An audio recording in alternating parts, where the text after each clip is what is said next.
අද හවස අපි ගියා මෙල්බර්න් එයාපෝට් එකට අම්මව ඩ්‍රොප් කරන්න.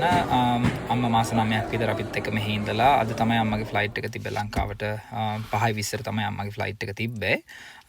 ඉතින් අම්මා ඉමිග්‍රේෂන් ක්ලියර් කරලා ඔක්කොම ඩොකියුමන්ට්ස් ක්ලියර් කරලා මෙන්න මෙහෙම තමයි අපෙන් වෙන්නලා ලංකාවට ගියේ. අම්මා යනකම්ම බලන් ඉඳලා අපි ගෙදර එන්න ආවා. එයාපෝට් එකේ ඉඳලා අපේ ගෙදරට පැය එකමාරක විතර ඩ්‍රයිව් එකක් තියෙනවා. ඒන අතරමඟදී සයිමිට ලොකු බඩගින්නක් ආවා. සයිමිට කන්න ඕනේ කිව්ව හින්දා මම එල්ජනායකක නවත්තලා සයිමිත් එක්ක කන්න යන ලෑස්ති වුණා. සයිමි සෑහෙන සතුටින් තමයි කන්න යන ලෑස්ති වුණේ. සයිමි කොච්චර බඩගින්න හිටියද කිව්වොත් සයිමි කඩේට දුවනවා. අම්මත් පස්සෙන් යනවා. මම ඉතින් ෆෝන් එක අල්ලන් පස්සෙන් හිමින් වටේ වීඩියෝ කරගෙන ඇතුළට යන්න තමයි මේ ලෑස්ති වෙන්නේ.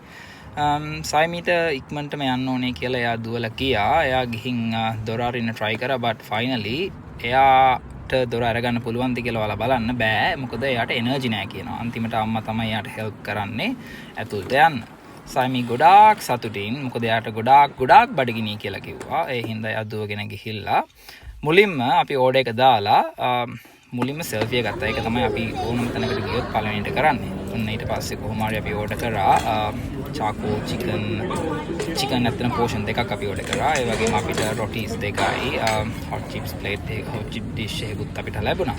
කොහොම හරි සයිමි ගොඩාක් බඩගිනි කියපු හින්දා එයාට තමයි අම්මා මුලින්ම සර්ව් කරන්නේ. එයා ගොඩාක් සතුටින් ඉන්නේ මොකද එයාට ගොඩාක් බඩගිනි කියනවනේ. එයාගේ ෆේවරිට් ඩිෂ් එක තමයි චිකන්. එයා චිකන් කන්න හරිම ආසයි.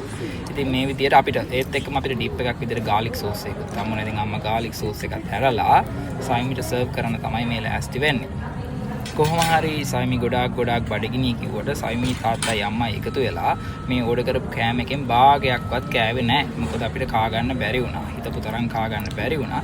අන්තිමට අපි ටේක් අවේ කන්ටේනර්ස් දෙකක් ඉල්ලගෙන ඒ කෑම ටිකත් ඔක්කොම පැක් කරගෙන කාලා ගෙදර එන්නත් පිටත් වුණා.